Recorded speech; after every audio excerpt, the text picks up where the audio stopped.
우와, 진짜 빨리 들어간다. 안녕하세요, 선생님.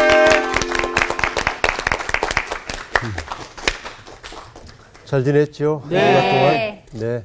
맑아 보입니다. 감사합니다. 좋아 보입니다. 네, 좋아요. 감사합니다. 네. 뭐가 좋아요? 항상 감사하고 있습니다. 이 인생, 저의 인생. 미란 누나가 또 되게 기쁘게 해주고 그래요. 네. 미란 누나가 되게 기쁘게 해주고 그래요. 아, 그랬어요? 네. 어떻게요? 요즘에 잘 기억을 못했는데요. 수업 기억을 전에 못해? 네, 제가- 잘 까먹는데요. 그러니까 한번 재밌는 일화로요. 이거 말해도 되죠? 네. 저희 집에 손님이 오시고 그래서 너무 반찬이 없어서 저희 신랑한테 여보 멍게 좀 한번 사오면 어떨까? 그랬더니 저희 신랑이 그래? 그러면 멍게 사올게. 그렇게 나갔어요. 근데 저 혼자 한참 일하다가 막 분주하잖아요. 네. 근데 남편이 딱 들어왔어요. 어디 갔다 이제 와? 지금 이렇게 바쁜데. 멍게 사오라며 이런 적 있었거든요. 근데 최근 들어서 이렇게 깜빡깜빡한 적이 많이 있어요. 깜빡깜빡도 괜찮아요. 괜찮아요? 밤하늘의 별들이 네. 멀리서 오는 별빛들이 깜빡깜빡 하는 것처럼 보이거든. 네. 그래서 아름답잖아요. 더 신비롭고. 감사하시는 우리. 선생님 감사합니다. 뭔가 이 기쁨을 찾으시잖아. 이 와중에서. 모든 상황을 시로 만들어주시고. 힘이 나네요. 깜빡깜빡. 목사님의 말씀에. 수업합시다. 네. 네. 오늘 잠언 20장 공부할 거예요. 네. 오늘 수업 잠언 40강. 삶이 그의 존재를 나타낸다. 20장 1절부터 15절까지. 그럼 오늘 깜빡깜빡하는 미란 씨부터 얘기해 주세요. 그러니까 제가 깜빡깜빡하니까 좀 먼저 읽을게요. 4절까지야. 네.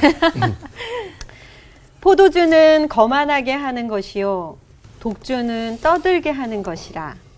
이에 미혹되는 자마다 지혜가 없느니라. 왕의 진노는 사자의 부르짖음 같으니 그를 노하게 하는 것은 자기의 생명을 해하는 것이니라. 다툼을 멀리하는 것이 사람에게 영광이거늘 미련한 자마다 다툼을 일으키느니라. 게으른 자는 가을에 밭 갈지 아니하나니 그러므로 거둘 때에는 구걸할지라도 얻지 못하리라.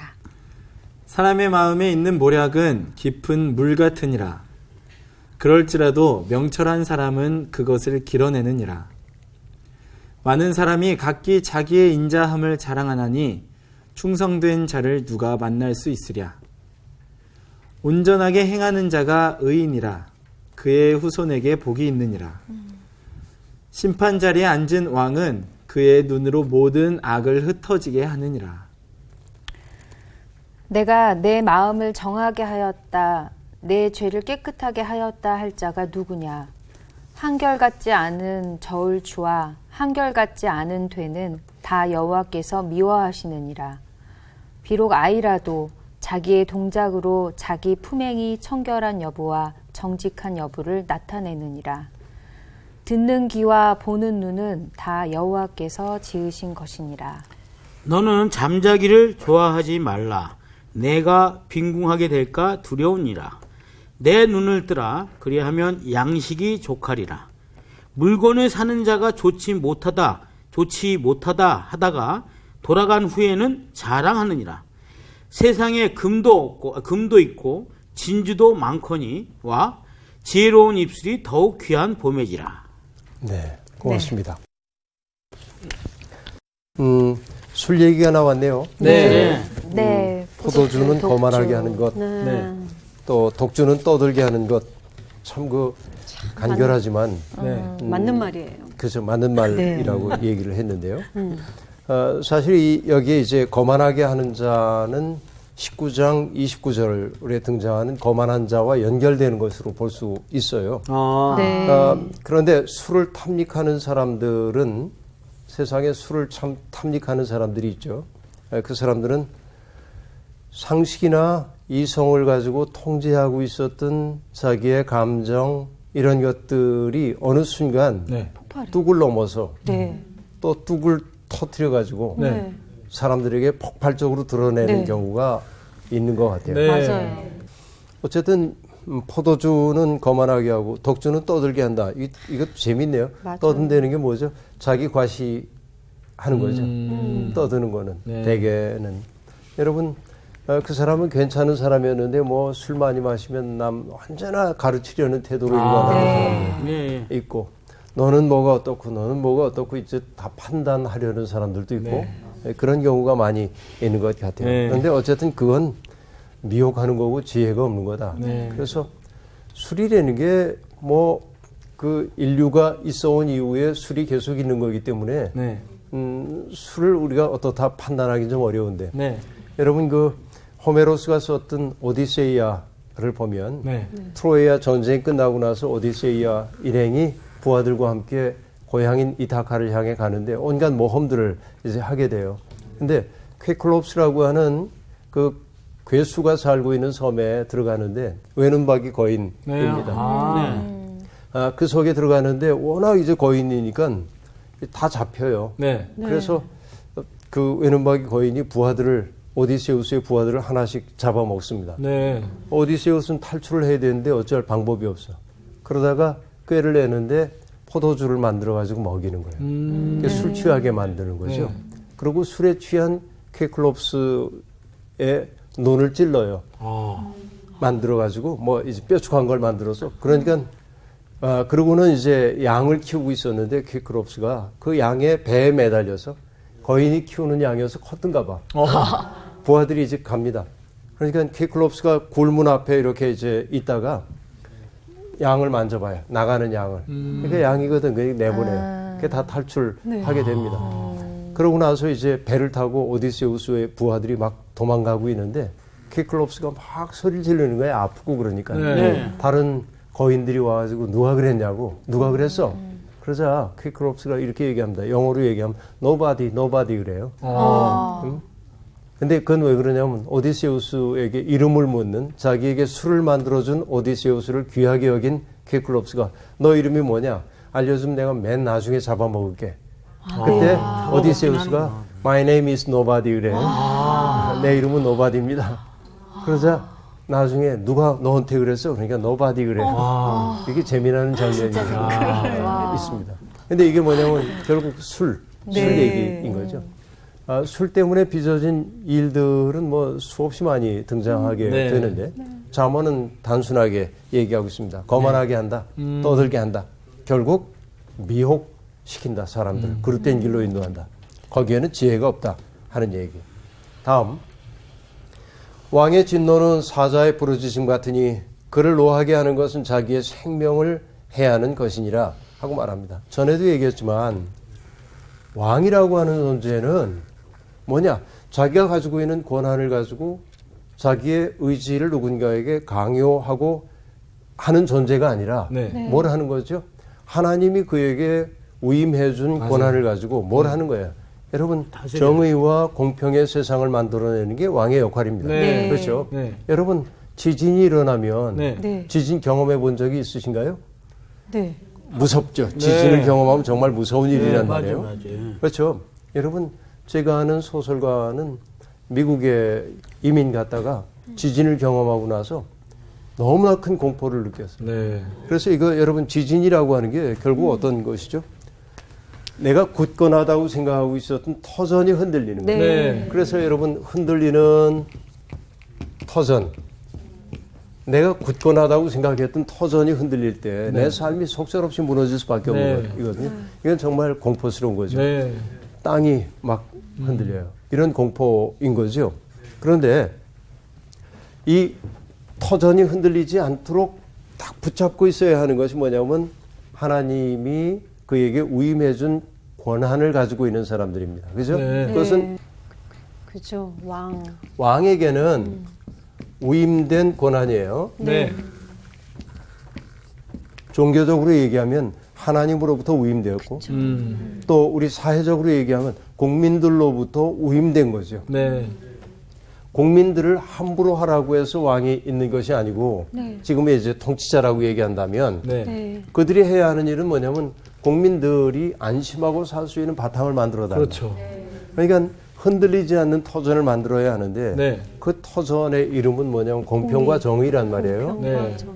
그러니까 왕의 진노라고 하는 것은 어디에 집중돼야 되냐면 내 뜻을 거스리는 사람들이 아니라 네. 공평과 정의라고 하는 하나님이 만들어 놓으신 질서를 무너뜨리려고 하는 사람들에게 왕의 진노가 쏟아져야 하는 거죠. 네. 그렇죠. 그 얘기입니다. 여기에 왕의 진노는 사자의 부르짖음 같다. 두려운 거죠.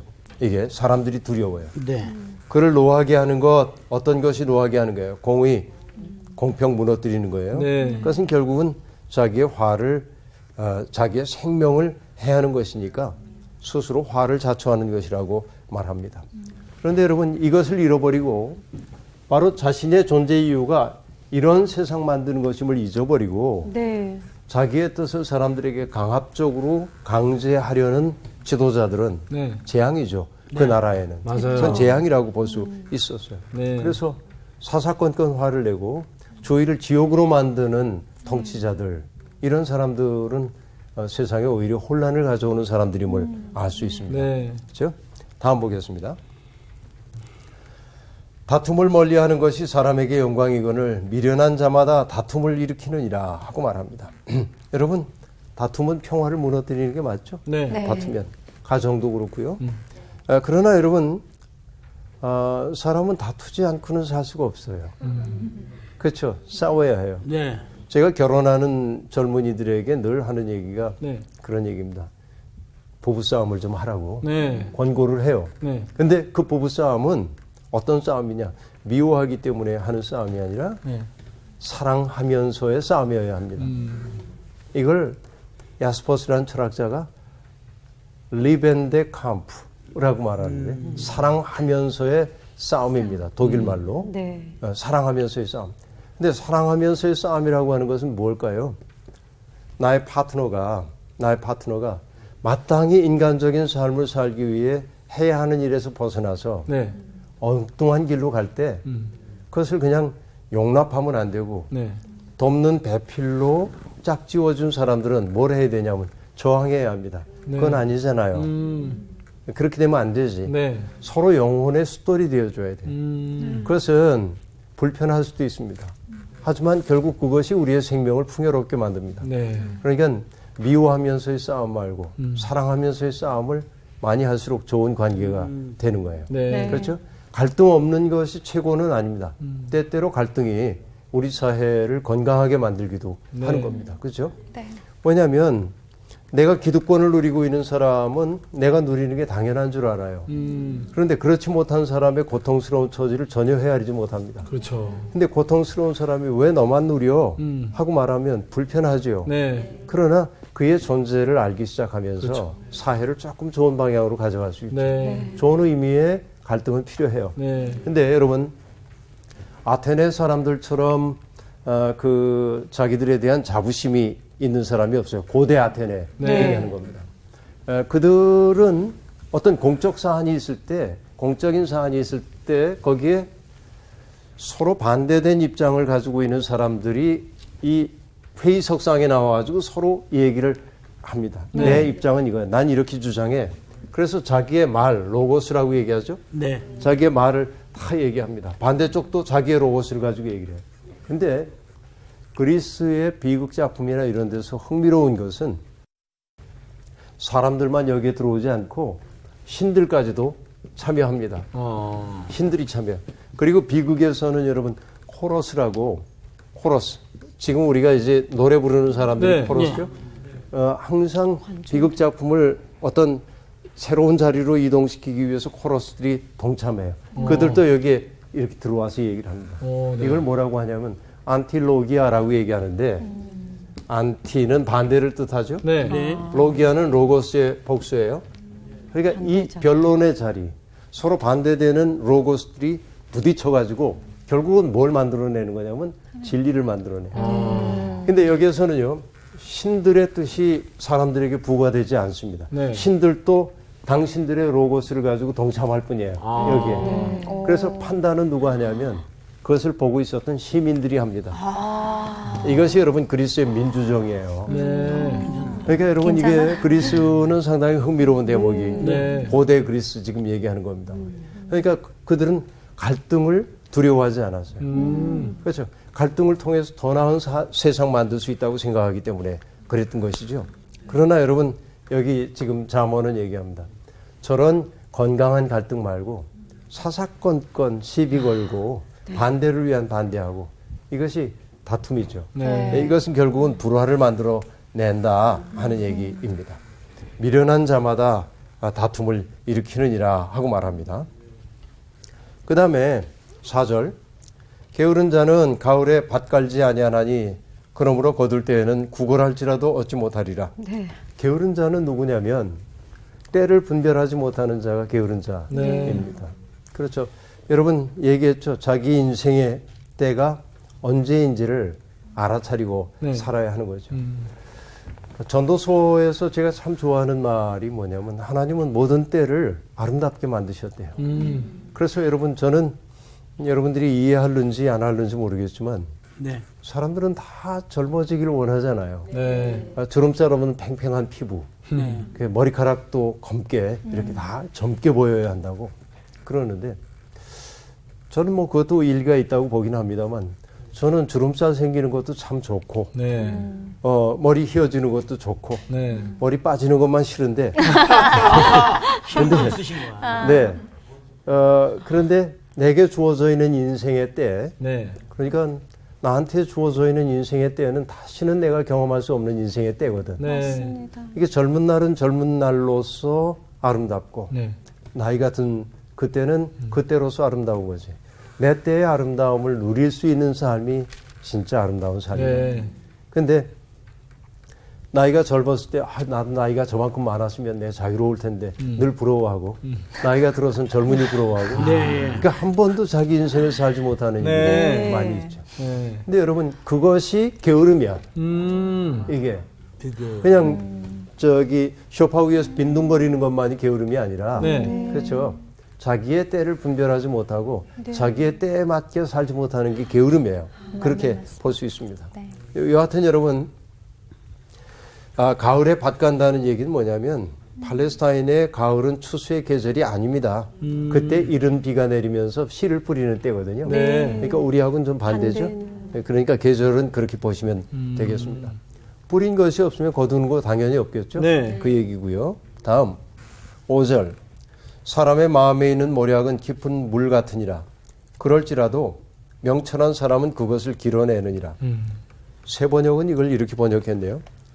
사람의 생각은 깊은 물과 같지만 슬기로운 사람은 그것을 길어낸다. 이게 무슨 뜻일까요? 이거 여러분 좀 어려워요. 네. 왜 어렵다고 말하냐면 이 말이 긍정적으로 하는 말일까 부정적으로 하는 말일까 잘 모르겠어요. 그래서 연구하는 학자들이 이것을 두 가지 가능성으로 다 바라봅니다. 네. 다시 얘기하면 긍정적인 의미로 해석하자고 한다면 모략이라고 하는 게 주님의 뜻이 될 거예요. 그러니까 사람의 마음에 있는 주님의 뜻은 깊은 물처럼 그렇죠? 넉넉하고 네. 생명을 살릴 만하다 그런 네. 뜻으로 볼 수 있겠죠. 네. 그러나 모략을 나쁜 생각이라고 본다면 사람의 마음 속에는 혼돈의 시면이 있다 그렇게도 볼 수 있어요. 근데 어쨌든 우리 번역은 새 번역 성서는 다소 긍정적인 의미로 네. 풀이한 것 같아요. 네, 네. 왜냐하면 뒤에 나오는 명철한 사람은 그것을 길어낸다 하는 것을 보니까 네. 여러분 우리 속에 있는 하나님의 지혜를 자기의 마음속에서 끄집어내는 거죠. 네. 여러분 교육을 뜻하는 영어 단어가 뭐죠? Education. 와, 영어도 잘하네. 네. education이라고 하는 그 단어는요. 에 플러스 두카레라고 하는 말이 합쳐진 건데 그것은 뭐냐면 밖으로 끌어내다예요. 교육은. 그러니까 안에 이미 있어. 네. 그 사람 속에. 그 사람 속에 있는 것을 끄집어내는 거예요. 네. 네. 교육은 그 사람 속에 없는 걸 밖에서 집어넣는 게 아니에요. 끌어내는 거예요. 이것이 뭐냐면 여러분 소크라테스가 사람들하고 대화를 함으로써 네. 그들이 오류를 스스로 발견하게 하고 그 속에 있는 진실을 발견하게 하죠. 네. 이걸 뭐라고 했냐면 산파술 그랬어요. 들어봤어요? 산파술. 네. 애기 날 산파가 때. 뭐하는? 그렇지. 네. 아기 낳도록도 없는 거지. 네. 맞아요, 맞아요. 그러니까 없는 걸 가르쳐 주는 게 아니라 그 사람 속에 이미 가능성으로 있어. 그 야, 진리에 대한 멋있다. 인식이. 그것을 자꾸만 깨닫게 해서 끌어내주는 거예요. 네. 이것이 에듀케이션이에요. 교육이에요. 그러니까 여러분 교육이라고 하는 게 밖에서 안에다 막 집어넣으려고 하면 안 돼. 네. 그 사람 속에 있는 것을 끄집어내야죠. 네. 그러기 위해서 뭘까요? 존중해야 돼. 맞아요. 교육받는 대상을. 맞아요. 존중해야 되고 기다려줘야 돼. 음. 그의 때까지. 네. 아직 때가 되지도 않았는데 아이 속에 막 집어넣는 거. 어. 이런 거 반교육적인 행위라고. 지금 엄마들 많이 하는데. 저 엄마 학원 보내면서 막 집어넣고 있는데. 막 집어넣죠. 요즘 엄마들이 애기들한테 다 이렇게 주입식으로 넣으려고 하는 것 네. 같아요. 근데 결국 뭐냐면 그 아이들 교육시킬 때도 네. 아이가 수용할 수 있을 만큼만 하면 좋겠는데 애 목구멍 속에다 튜브 집어넣고 넌 이걸 반드시 먹어야 돼 그러고 이렇게 하면 여러분 소아들이 많은 장애들을 안기 시작하잖아요. 네. 아이들 우울증도 있고 아이들 비만도 있고 그렇죠. 남 배려할 줄 모르는 사람이 되고 이게 뭐예요? 그 사람 그 속에 있는 것을 아름다운 걸 끄집어내는 게 아니라 집어넣으려고 하기 때문에 네 우울해지네요. 네, 그런 얘기하니까 슬프네요. 아, 간이 그다음 붓고 같아. 여러분 6절입니다. 네. 많은 사람이 각기 자기의 인자함을 자랑하나니 충성된 자를 누가 만날 수 있으랴. 여러분 이 얘기이죠. 나 괜찮은 사람이야 알지? 그렇게 얘기하는 거죠. 네. 자기 자랑하는 거죠. 아, 부끄럽네요. 우리 그렇게 자랑할 때가 얼마나 많아요. 알고 있었구나. 네, 부끄러워요. 그래. 자기를 성실하다고 자부하고 네. 그렇죠. 근데 내가 성실하다라고 하는 그 말 속에 담겨 있는 건 뭐냐면 너는 성실하지 못해라고 하는 타자에 대한 판단이 그렇죠. 예. 담겨 있을 때가 아주 많이 있습니다. 근데 여러분 우리는 다 알아요. 네. 뭐냐 그가 무슨 말을 하더라도 네. 그의 말로 우리가 그 사람을 알게 되질 않아요. 맞아요. 맞아요. 그렇죠. 그의 자기 진술을 통해서 그를 인식 안 해. 우린 뭐죠? 그의 사는 모습을 보면 맞아요. 그가 누구인지를 알게 네. 되는 거죠. 네. 그러니까 여러분 말로 떠벌떠벌하고 얘기할 게 없어요. 살아내면 되는 것이죠. 여러분 사람의 언어라고 하는 게 사람과 사람 사이를 이어주기도 하지만 갈라지게 맞아요. 만드는 때도 네. 아주 네. 많이 있거든요. 때때로 여러분 산길을 걷다 보면 풀숲에 숨어서 피는 꽃들이 있습니다. 아무도 알아주지 않는데도 거기 피어 있는 거죠. 네. 그걸 발견하는 기쁨이 커요. 여러분 서정주 선생님, 미당 서정주 선생님의 시 가운데 이런 게 있어요. 하늘이 하도나 고요하시니 난초는 궁금해서 꽃피는 거다. 그런 시가 있습니다. 아. 여러분 이거 상상이 지금 돼요? 야. 해 너무나 진짜. 그게 궁금해서 와. 꽃이 폈어. 예, 여러분 이게 정말 놀라운 시적 상상력이죠. 어떻게 그 짧은 문장에 음. 어떻게 와. 우주가 담겨 있어. 그러니까 여러분 우리가 나의 존재를 지금은 이제 자기 PR 시대니까 자기가 괜찮은 사람이고 뭐 이걸 계속 해야 하는 시대인데 그게 우리를 참 공허하게 만듭니다. 왜냐하면 네. 과장하게 만들고 네. 꾸미게 만들고 그러죠. 그러나 자기의 존재로 아름다운 사람, 네. 자기의 존재로 빛을 발하는 사람은 내가 빛이야 라고 얘기하지 않아도 네. 사람들이 알아봅니다. 네. 그렇죠. 조금 시간이 걸리는지 몰라도 네. 그래서 우리는 내가 누구인지에 대한 자기 진술이 아니라 내가 어떠한 사람이 되어야 하는지 자기의 존재로 말하는 사람이 네. 되었으면 좋을 것 같아요. 네. 자, 다음 보겠습니다. 네. 7절이죠. 온전하게 행하는 자가 의인이라 그의 후손에게 복이 있느니라. 여러분 온전하게 행한다고 하는 것은 흠없이 사는 것을 의미하는데 참 흠없이 살기가 너무 어렵죠. 그렇죠. 흠없이 사는 거. 우리가 살다 보면 저분은 정말 법 없이도 사실 뿐이다. 네. 어떻게 저런 상황에서 저렇게 온유하지? 네. 그렇게 인식했어요. 근데 어떤 순간 전혀 그럴 상황이 아닌데 버럭 화를 내기도 해. 그래서 정말 뜻밖의 모습을 보고 저분 속에 저런 게 있었어. 네. 그런 거 느낄 때가 있어요. 네. 근데 사람이 흠없이 살긴 좀 어려워요. 근데 문제는 뭐냐면 흠 있는 내 성격을 알고 네. 그 흠이 있는 내 성격을 알기에 치유하려고 하는 노력. 네. 자기의 부족함을 알고 그것을 인정하고 네. 치유하려고 하는 노력이 온전한 삶입니다. 여러분, 제가 좋아하는 미국의 교육학자 겸 뭐 사회사상가인 파커 팔머라고 하는 분이 있습니다. 네. 근데 그분은 늘 이제 그 때가 되면 한적한 곳을 찾아가서 피정 비슷하게 좀 쉬기도 하고 그래요. 네. 그분이 잘 갔던 데가 바운더리 워터스라고 하는 곳이래요. 네. 거기 늘 휴가 때면 찾아가는 곳입니다. 그런데 어느 해 허리케인이 불어와가지고 네. 20분 동안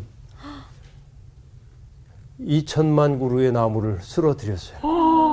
어마어마한, 응? 그 어마어마한 나무를 네. 황폐하게 변해버리고 만 겁니다. 네. 바운더리 워터스에 가보니까 너무 참담한 네. 상황이었습니다. 그런데 몇 해 후에 또다시 그곳을 찾아갔어요. 그런데 느리긴 하지만 네. 숲이 조금씩 상처를 회복하고 자기 스스로를 치유하고 있음을 봤어요. 그걸 보고 나서 이 파커 팔머가 얘기합니다. 삶의 온전함이란 완전함이 아니라 깨어짐을 삶의 불가피한 부분으로 받아들이는 것이구나. 응? 살다 보면 내가 흠없이 살 수가 없어. 실수도 해요. 네. 그런데 실수하는 내 모습까지도 받아들여. 내가 받아들이면서 그게 흠 있는 내 모습이라고 하는 걸 네. 받아들이면서 그것을 치유하고 네. 온전하게 만들어서 누군가에게 선물로 주려는 삶. 네. 이것이 온전한 삶일 거예요. 네. 그렇죠? 예. 온전하게 행하는 자가 의인이라. 그러니까 여러분, 흠 없는 사람이 아니라 흠이 있지만 그것을 내 삶으로 수용하고 네. 치유해서 온전한 것으로 바꾸려고 노력하는 것.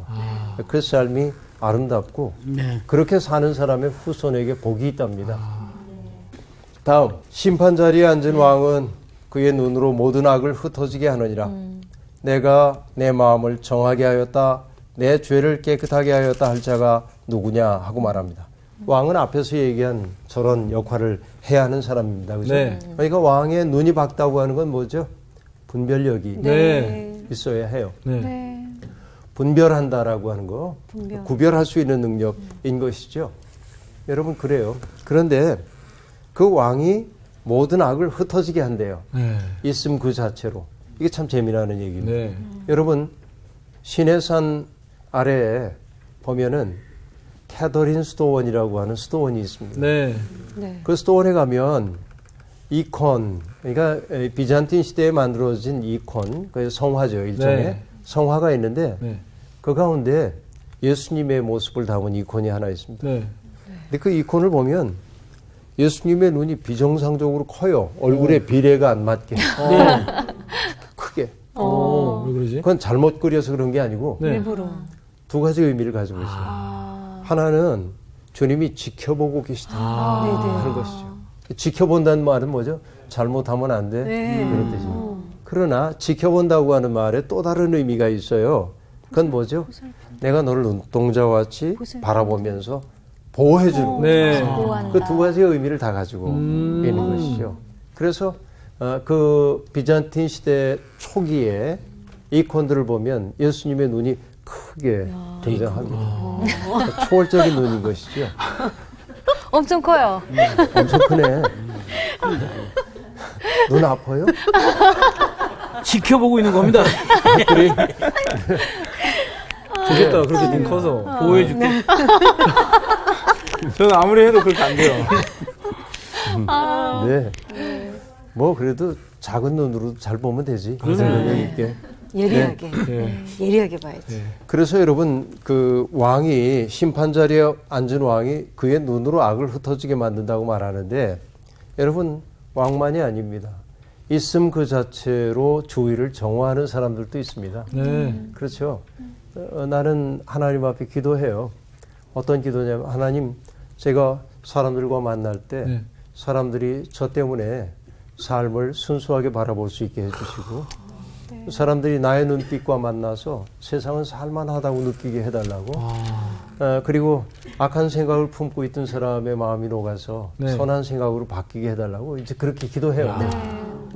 이 기도가 우리에게 필요한 기도처럼 보여집니다. 그렇죠? 네.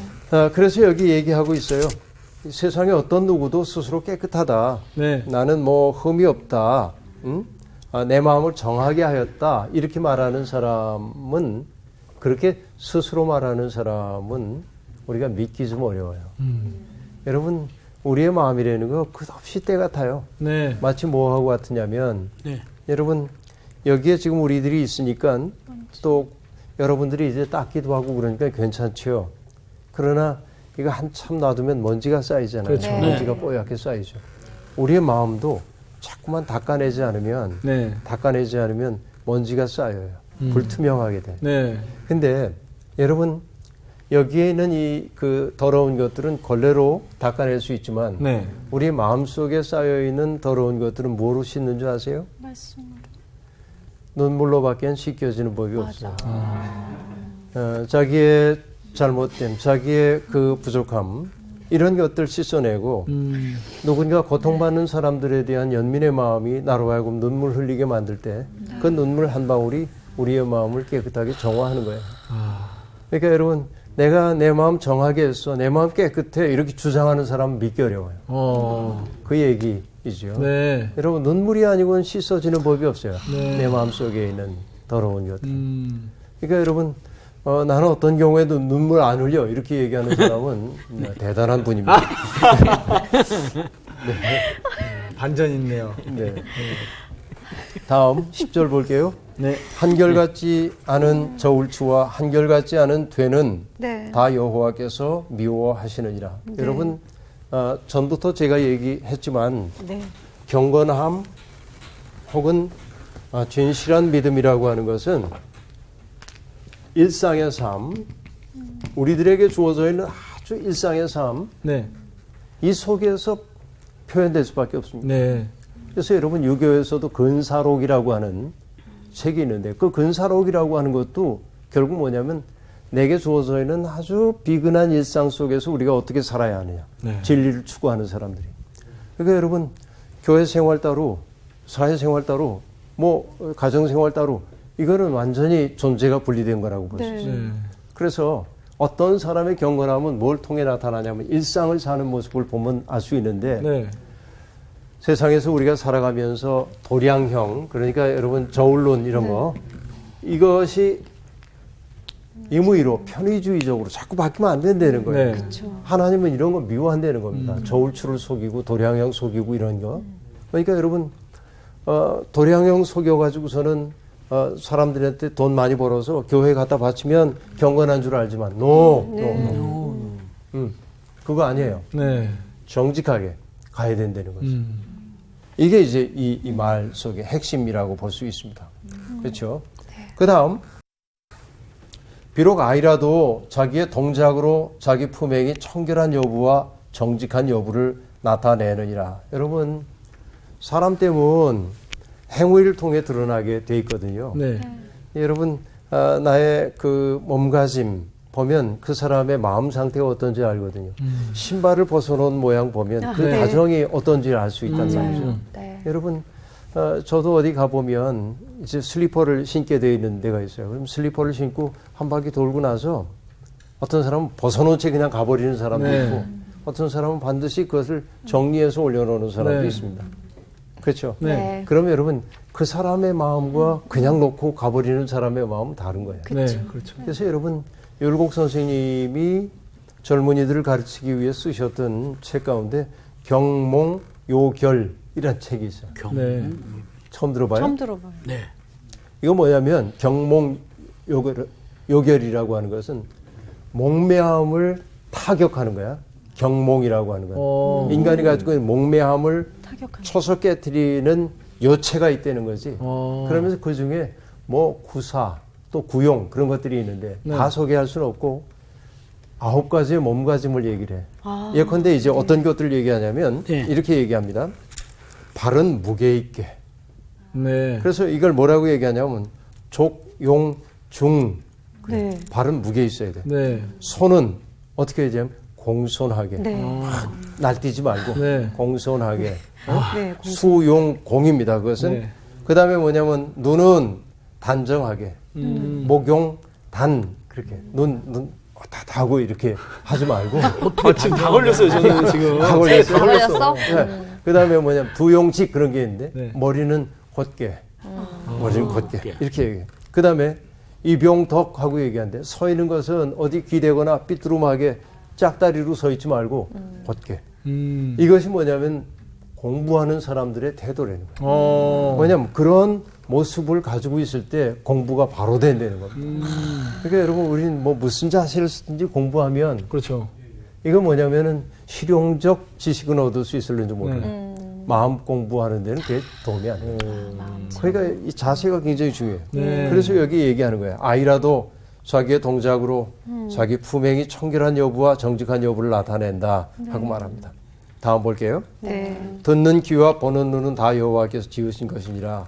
여러분 금방 얘기했던 것 같아요. 듣는 것도 바로 들어야 되고, 네. 그렇죠? 보는 눈도 바로 봐야 돼요. 바로 듣는다고 하는 것은 여러분 어떤 얘기일까요? 편견 가지고 듣지 않는 거, 네. 자기의 편견을 거쳐서 듣지 않는 거. 네. 그리고 또 중요한 게 뭐냐면 어떤 사람의 말만 듣는 게 아니라 그 말 속에 담겨 있는 그 사람의 속마음을 들을 수 있을 때 제대로 네. 듣는 거겠죠. 보는 것 또한 그렇죠. 내 눈에 보이는 대로 보지 않고 그 이면 속에 있는 아픔을 볼 수 있다고 한다면 제대로 보는 거 네. 이겠죠. 바로 그것이 여호와께서 지으신 것입니다. 13절 너는 잠자기를 좋아하지 말라. 내가 빈궁하게 될까 두려우니라. 내 눈을 뜨라. 그리하면 양식이 족하리라. 여러분 게으르지 말라는 얘기이죠 이게. 네. 죽음의 잠을 자지 말라는 겁니다. 눈을 뜨라는 겁니다. 이것은 자기에게 풍부되어 있는 일들을 성실하게 수행하라고 하는 이야기입니다. 그러나 여러분 저는 여기에 덧붙이고 싶어요. 현대인들은 너무 앉아서 문제입니다. 네. 잠을 잊은 그대에게 네. 잠이 있는 게 그렇게 좋은 일이 아니에요. 잠을 제대로 자지 못해요. 맞아요. 그래서 여러분 스탠리 코렌이라고 하는 분의 책 가운데 잠도둑들 그런 책이 있어요. 잠도둑들. 그 책의 표지글을 읽어드릴게요. 네. 이렇게 됩니다. 조금만 자야 성공한다고 말하는 성공 신화의 주인공들이 언제든지 접속할 수 있는 통신망들이 우리를 이부자리 밖으로 내몬다.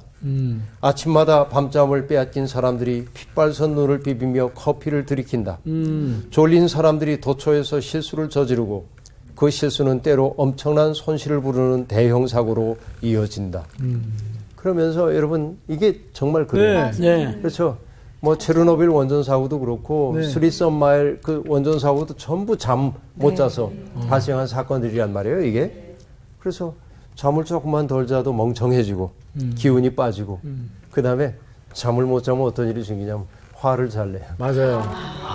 신경질 내고 짜증 맞아요. 많이 나고. 그럴 수밖에 없죠. 그러니까 여러분 잠을 잘 자야 돼. 맞아요. 잘 잘 수 있어야 돼.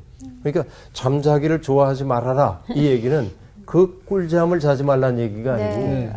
게으름 속에 빠져서 자기 나태함 속에서 여러분 나태함이 뭐라고 얘기했어요? 반대말이. 하나님 안에서의 기쁨. 그렇죠. 하나님 안에서 내가 기쁨을 누리는 게 나태함의 반대지.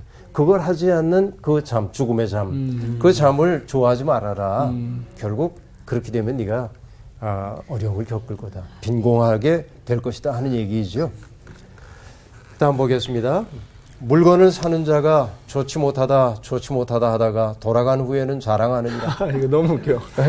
세상에 금도 있고 진주도 많거니와 지혜로운 입술이 더욱 귀한 법이니라 하고 말합니다. 네. 시장 풍경을 보여주고 있죠. 네. 이 물건 하자가 있네. 네. 뭐 좋지 않아. 뭐 이렇게 얘기하고 후려쳐서 깎고 깎고 그러고 나서는 돌아가서 잘 샀어. 이거 너무 웃겨. 진짜. 목사님 입에서 후려친다는 말은 처음 들어봤습니다. 네, 잘 샀어. 이렇게 네. 얘기를 이제 하는 경우가 네. 더러 있죠. 근데 여러분, 오늘 이야기의 마지막은 금보다 더 중요한 건 지혜로운 입술이다 네. 하는 이야기였었죠. 자, 오늘 우리가 함께 이야기했던 것 가운데 여러분 어떤 것이 인상 깊게 나왔는지 모르지만 저는 이 얘기를 여러분들하고 나누고 싶은 이야기, 마지막으로 나눈 얘기인 결국 이 대목이었습니다.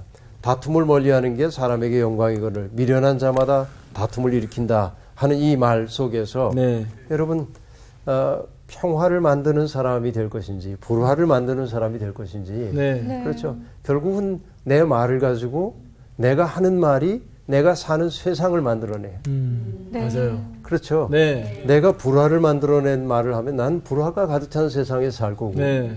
평화를 만드는 말을 하고 살면 네. 나는 평화로운 세상에 살게 될 겁니다. 네. 말로써 세상을 짓게 마련이에요. 네. 여러분 아름다운 말로 아름다운 세상 만드시길 바랍니다.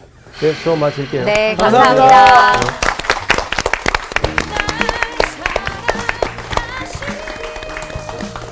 맞습니다. 좋은 말만 해야 됩니다. 네. 저는 아까 선생님이 그 이제 기도하신다고 오, 한 세 가지 그래. 이렇게 말씀하셨잖아요. 전 그게 굉장히 많이 와닿았어요. 맞아. 나를 보고 그 안 좋았던 마음이 또 좋아지고 네. 또 순수해지고 맞아. 이런 부분에 대해서 아, 왜 나는 그런 부분을 구하지 못했을까. 네. 저 더 주변에 있는 사람을 행복하게 할 수 있는 그런 사람이 되어야겠어요.